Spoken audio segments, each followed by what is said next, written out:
So heavy point of emphasis. I'm going to be talking about medication today, and I want to make sure I am very clear. I respect and support the proper use of medication. Emphasis on proper use of medication, okay? So I'm going to sound a little perhaps aggressive in a way that I might not intend to be directly, but I support the proper use of medication, okay? Got it? So today we're going to talk about a new medicine for depression. I have a video from a couple months ago talking about how most depression medicines, the antidepressants, the SSRIs, don't work so well. And studies show again and again, there was a 10-year study involving, I think, something like 17 million people worldwide that demonstrates that the typical antidepressants that we're familiar with, the SSRIs, the Prozac types, are not very effective. I'm a mental health teacher. I found that spirituality is the best antidepressant. I'm going to walk you through that again, why that is.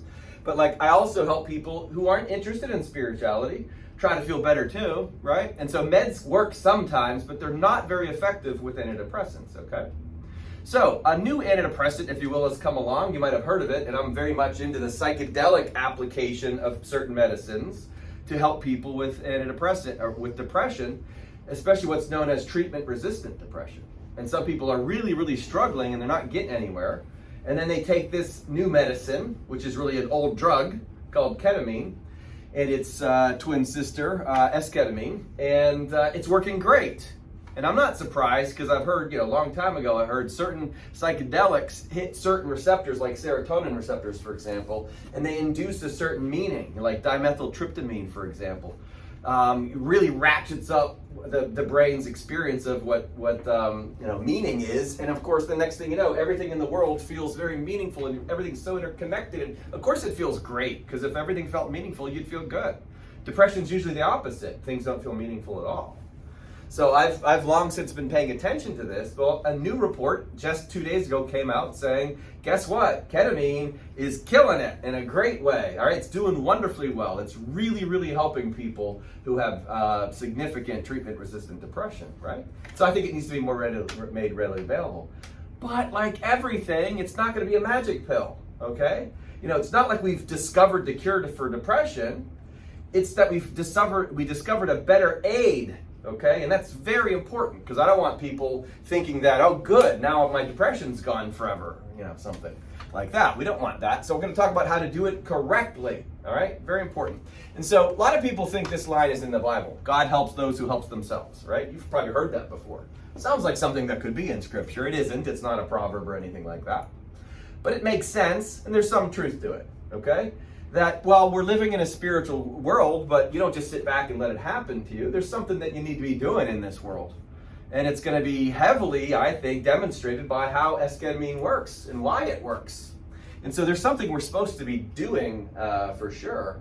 Might not be what you think it is, but you have to do something. You can't just take a medicine and it's going to fix you, okay? So ketamine, by the way, used to be more of a sort of a club drug called Special K, if you've heard that before. And it's the medicine that was given to those kids that were trapped in the cave in Thailand. And they gave that medicine to them because it has a whole bunch of different effects. There's a sedative effect. There's actually a hallucinogenic effect. And it relaxed them. It made them more workable, if you will, to get them out of there. So quite helpful. It has so many different effects because of the way it works in the brain. And we're going to talk about why it's especially effective, but also how to use it correctly. Now, among the many things that esketamine does, which its other name is Spravato, what it does is it hits a multitude of receptors in the brain. One of them is opioid receptors. Now, I made sure to put this in parentheses because soon I'm going to do a video ridiculing the idea of calling them opioid receptors. It really ticks me off. We're going to do a video on that later, but I want to make sure I'm remembering to say opioid receptors, okay? But what does that mean? It's an opioid effect. It's an endorphin effect. We have a pain relieving effect. It's fairly mild, but it helps. Pretty good. People like to use heroin because it hits the opioid receptors. Well, guess what happens when someone's depressed uses heroin? Well, they feel better for a little while, not the long term though. Well, this medicine hits those receptors too. So that's good to know. A little bit of an opioid effect, okay? The big one is it hits the glutamate receptors. Now, glutamate's actually, I believe, the most readily available neurotransmitter in the brain. It's involved in many different things. But to me, this is the key. One of the things that it does is it works on something called long-term potentiation, which is involved in something called neuroplasticity. And it means your brain can be flexible. Neuroplasticity is what it sounds like, not neurometallic, right? Or neurosteel, it's neuroplastic, meaning it's bendable. And long-term potentiation is the ability for neural connections in the brain to work and be effective over the long haul. And glutamate, when it's present in the brain, strengthens long-term potentiation and neuroplasticity, which allows people to be more flexible in their thinking. And when you form good thoughts or good neural patterns in your brain, they become stronger, like a strong bridge. It becomes easier to think in a healthy way, okay? And so that's what glutamate does, and that's extremely useful, because when we are not producing enough glutamate, this is where depression can show up, because we think rigidly and myopically, and myopic is basically not much insight. You can't think outside the box. Someone suggests to you, look on the good, on the bright side, right? Or someone suggests to you, well, it's a spiritual world and your adversity somehow is good for you. You suggest to them that Apostle Paul says that all things work together for good for those who love God, and we should rejoice in our sufferings. We'll say that to a person who's not producing any glutamate, they're not going to get it. Okay? That's much more rigid. We look at our world in a very straight line way. And we look at our experiences very personal, very egoic. Okay? And so that would sound like depression if you fall into that. That's what I like to say, an addiction of thinking, and you see the world in a certain kind of way, and you've had some tragedies and some traumas, and then you feel like your physical life is falling apart. The next thing you know, you're having this thing called depression, and you're so myopic, you can only see one sort of way.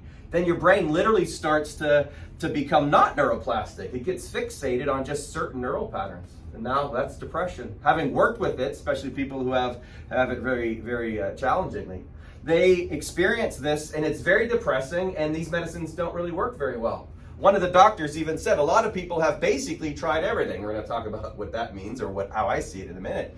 But it's very difficult because they're so rigid and it's hard to change their thinking. But give them some ketamine, first of all, a little bit of pain relief. And then glutamate gets triggered, more of it's produced inside the brain. Now they can be a little more flexible. Now they can actually change the brain and form longer neural connections. One more thing it does is it produces some psychedelic effects. Literally, it helps people hallucinate a little bit. It changes their vision on reality, or makes them feel like they're in a false reality or something like that. Good, because that's true. Einstein called this world an illusion 100 years ago. All the prophets called this world an illusion. It's very helpful, especially for people who are depressed, and especially if there's a tragedy or a trauma, for them to see this world as not the ultimate reality. It changes things if you think you just had a nightmare, and your nightmare is in a dreamlike state. Remember, the word Buddha means to wake up. And one of the teachings attributed to Buddha says, if you understand the world's an illusion, you can't suffer, because it was just a dream after all, okay? And so that's very useful for people who've gone through traumas, to have an experience of, oh, well, maybe this is not the ultimate reality. A person who's thinking very rigidly is going to be like, well, this is the only reality. Don't be telling me there's some sort of spirituality or place called heaven. I don't want to hear that. And of course, they stay stuck as a result. And so very, very beneficial to have some, again, a little bit of some hallucinations, just throws you off. And so that's some of many, many effects that this ketamine and esketamine actually has on the brain, okay? But I'm going to heavily emphasize this middle one, the glutamate production, the long-term potentiation and neuroplasticity, and why that's valuable. And the physicians, I didn't put their name on here because I don't know for sure how they do their work, but the two physician quotes that I saw, one said, a lot of people have basically tried everything, nothing is working, they're suffering, they're miserable.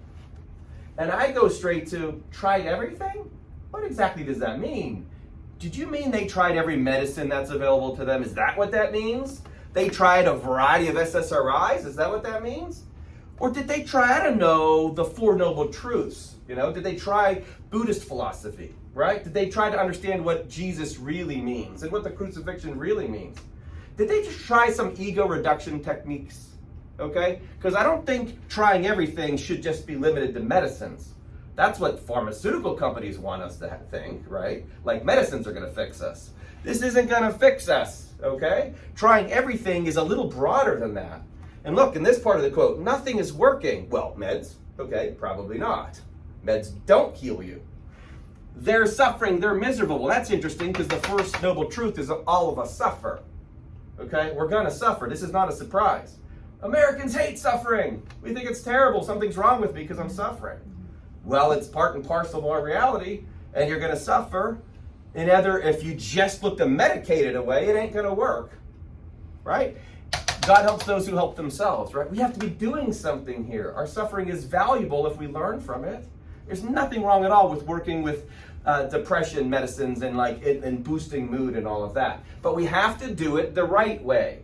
If all we do is strengthen these neurons and these neural connections to strengthen the ego, oh great, now I can go make more money, or I can go be healthier in relationships, or maybe get elected president or win a Super Bowl, whatever. Again, that's wonderful for the ego, and that's a valuable human experience.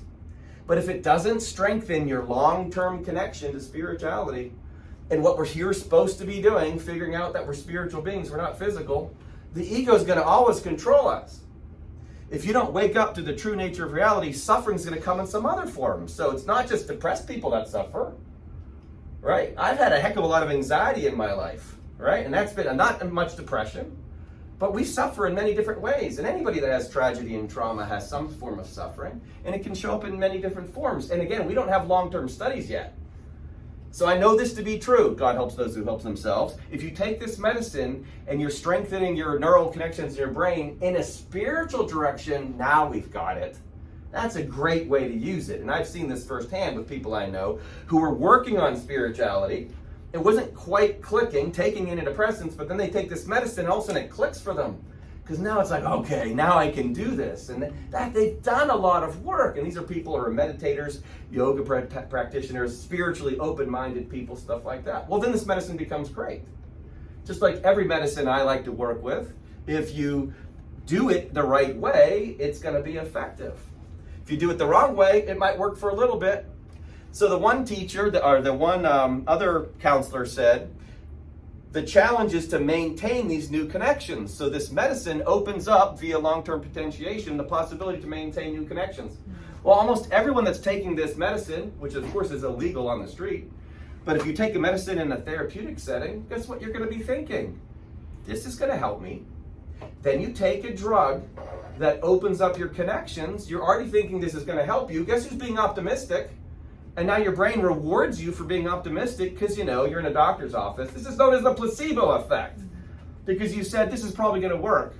Then you take a medicine that strengthens synapses. And so now you've got a little bit more optimistic and it's sort of imprinted on you like that, right? God forbid, take this at home around negative people. You strengthen those connections. Life sucks and then you die. Okay, well, that's not going to make you more depressed. So it has to be done therapeutically in a way to maintain these new connections. And the way to do that is through spiritual teachings. And let me show you exactly the point that I want to center on here. Taoist teaching in the story, or at least a Taoist teaching that I love that illustrates to me a lot of what Taoist philosophy is about. And the story that I heard goes like this. You take a little child and you take him to an ocean cliff and you watch the ocean waves hit the cliff and you ask the child, which is stronger, the rock or the ocean wave? And of course little kids say, well, the rock. Of course, look, it's stopping the water. But you come back in 1,000 years or 2,000 years, and what are you going to have? You're going to have rock that's eroded, and the ocean is just plugging away, keep hitting that rock, right? So over time, it's the wave that's stronger, isn't it? Water's stronger than rock. And the teaching is this. We must be like the water, because it is soft, it is flexible, and it is relentless.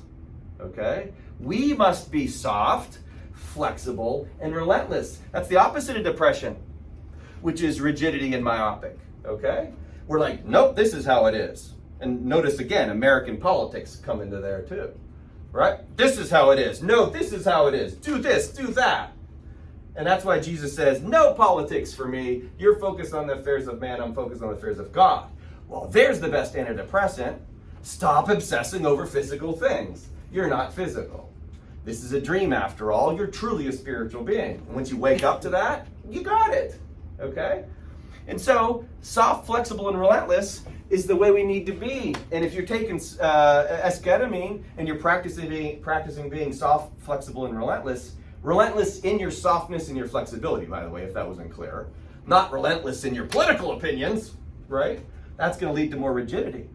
Because by the way, no matter what your opinions are, the other person has to work on this too. It's one of my favorite ways once I did a lot of this type of work and I started to realize, wait a minute, it's so fair. Everybody has to beat their ego somehow, everybody. 100% of human beings that come here are going to go through suffering, and then 100% of them have to figure out that the cause of their suffering is their own attachments. Okay? Hence the Four Noble Truths. We suffer because we're attached to our perspective, loosely. And so that's rigidity again. So the Tao is teaching the flexibility of things. Can you be open to other people's perspectives without hating them? Right? Is it okay for people to be different than you? Even if it's murderers, love your enemy. Can you love them too? Of course. Everyone. That's flexibility. To do anything short of that is going to be, honestly, depressing. So I'm going to read you another verse from the Tao. Verse 76. A man is born gentle and weak. At his death, he is hard and stiff. All things, including grass and trees, are soft and pliable in life, dry and brittle in death. Stiffness is thus a companion of death. Flexibility a companion of life. An army that cannot yield will be defeated. A tree that cannot bend will crack in the wind. The hard and the stiff will be broken. The soft and the supple will prevail. Okay? Now, throw that into the depression community or in the mental health community and say, all right, what's the key to beating depression? By thinking of it that way. It's to be soft and flexible. It's to be supple. It's to roll with it. It's not to insist that you understand exactly what everyone should be doing in the physical world, because that doesn't exist, okay? But softness and flexible inside the head, if we add that to the esketamine, and we're going to maintain these new neural connections in a spiritual direction, now we got a wonder drug, okay? It's going to work great. But notice, you have to be doing something. It's not just take this drug and it'll fix you, because if you go back to your myopic ways, well, then it's going to show up again. You'll have a brief reprieve, okay? But if you commit to the process, and again, I love this concept, Romans 8:28, all things work together for good for those who love God. That would include drugs and meds. If what you're interested in is spiritual development, you can use everything to enhance it, which helps me end, or makes us end here with the Hindu concept that I read a while ago of a fork. Is a fork good or bad? Well, you can use a fork to eat with or stab your waiter in the eye. Well, everything's a fork. Nothing's good nor bad. It depends on how you use it, right? This is guns. You could use them in a right way. You could use them in a wrong way. You can use cars in a right way and a wrong way. You can use airplanes in a right way and a wrong way, or a good way and a bad way. You can use cheeseburgers and alcohol, right? You can use relationships in a good way and a bad way. And so there's really no way to judge it. Depends on how it's being used. Well, meds are a fork. So there are some meds that work. Some work more effectively, some work short-term, some more long-term.